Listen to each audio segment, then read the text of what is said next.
Hello, and welcome back to another reading of Elmer and his Dragon. We left off yesterday with a bit of a mystery because we were wondering what was making King Canary the 11th so curious that he was going to die of curiosity. My friend Lillian had a prediction. She thinks that the king is curious about what is on the other side of the island, and perhaps Elmer will have to go exploring to find out for him. And her sister Maria, she thinks that the King Can is curious about why everybody's getting so sick, and that's what's making him also sick. So we'll find out who's correct. Here we go. Chapter 6, King Can the 11th. Flute perched on Elmer's shoulder, and together they went to the biggest tree in the forest. Flute flew up in the branches, and Elmer heard him chirp. "Good morning, Queen Can. An old friend of mine has just arrived on the island, and I'd like to introduce him to the king." "Oh, is that your friend down there?" asked the sleek, tiny queen suspiciously. "Yes, he let me out of my cage back in Evergreen City." "Well, the king isn't feeling well, you know." "I know. That's why I want to introduce him to my friend. I think he can help the king, perhaps." "Well, I'll go see if he is receiving visitors. You wait here." Soon the queen flew back, all flustered. "The king will be down right away." He was really surprised. He's never before been so eager to see a visitor. Elmer felt flattered. He quickly tucked in his shirt and straightened his cap. Suddenly the king flew out of the branches and landed right at Elmer's feet. Elmer was disappointed. The king looked just like a regular canary, only bigger and fluffier than all the others. "This is my dear friend, Elmer Elevator," said Flute.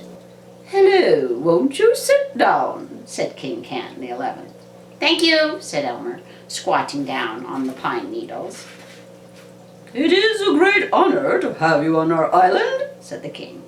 "Well, it's a great honor to be here," said Elmer. "The queen and Flute said that you might be able to help. Is that correct?" asked the king.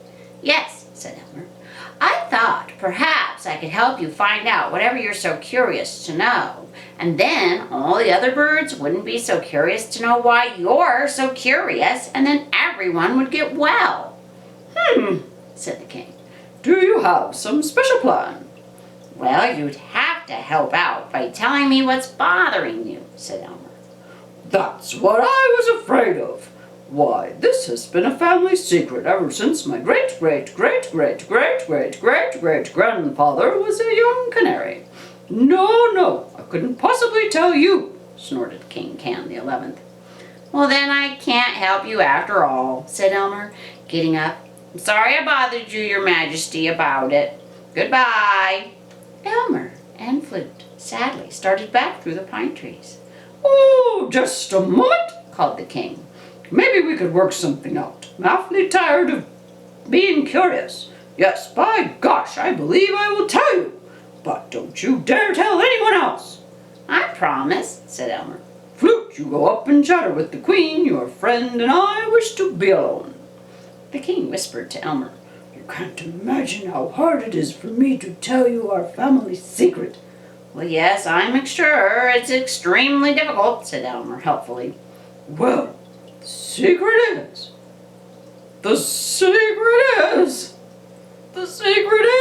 oh, I can't tell you. Can you come back at sundown? I cannot say it in this bright sunlight." "Oh, well, I understand," said Elmer, "and I'd be glad to come back later." So he called to Flute, who had been trying hard not to yawn in front of the queen, and together they went to go find the dragon. "Well, did you see the king?" asked the dragon, who was resting comfortably beside a pool. His stomach was bulging with skunk cabbages and ostrich ferns. "Yeah, but now I'm really curious. I'm going to go back at sundown, and then he's got to tell me a secret. It's a very old family secret." "I just can't stand it. I just can't stand it," said Flute. "Oh, I'll be so glad to get rid of this curiosity plague." "Well, I'll do my best," said Elmer, taking a long drink of water and settling down beside the dragon to eat some tangerines. Elmer and the dragon fell fast asleep while Flute went all over the island spreading the news and waiting for sundown. Chapter 7, The Secret. Wake up! Wake up! It's time to see the king! Chirped Flute as the red sun settled over the meadow.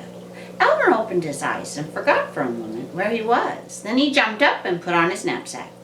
Oh, I want to come too, yawned the dragon. You're not invited, said Flute. Yeah, well, neither are you, Flute, come to think of it, said Elmer. Let's all go and just see what happens, said Flute. So off they went to see the king. He was waiting for them at the foot of a very tall tree, nervously hopping from one foot to the other and pecking at imaginary mosquitoes. What is that? He asked, pointing to the dragon. Well, that is my very good friend, the baby dragon. I rescued him 2 days ago, and now he's taking me home.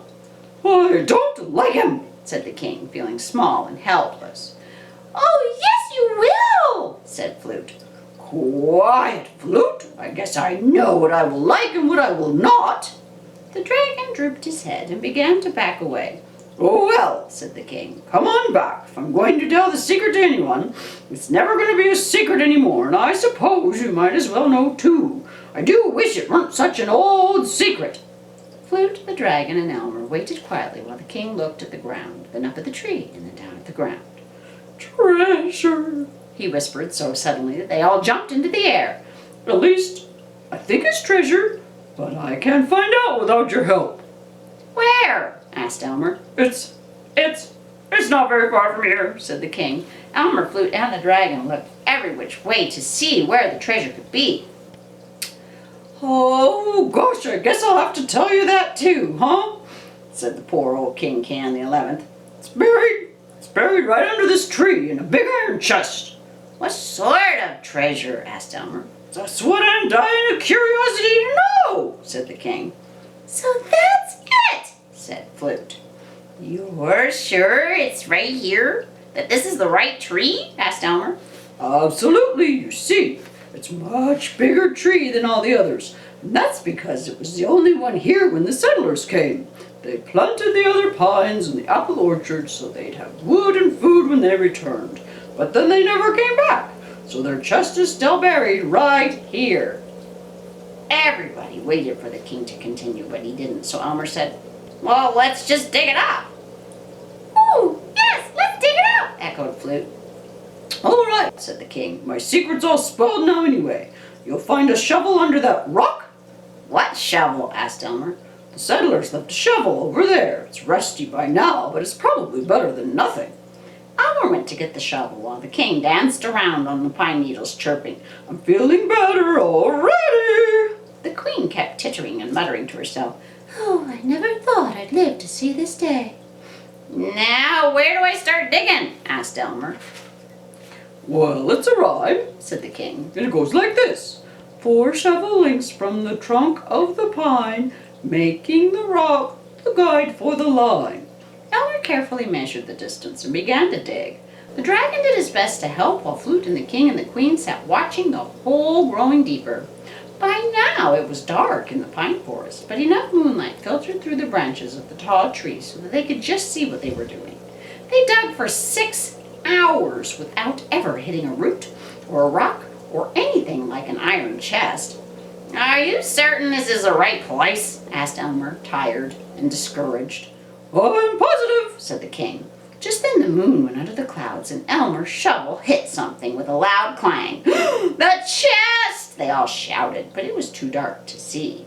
And they waited so long for the moon to come out that they all fell asleep, still waiting. And that's the end of that chapter. Ooh la la, what do you think is going to be in the treasure chest? What do you think it will be? Will it be just money? Will it be things like rings, necklaces? Could be a lot of anything. Or it could be nothing at all. What if the treasure chest is just full of rocks? I'd love to hear what you think. Please let me know on Seesaw. We'll see you tomorrow. Bye.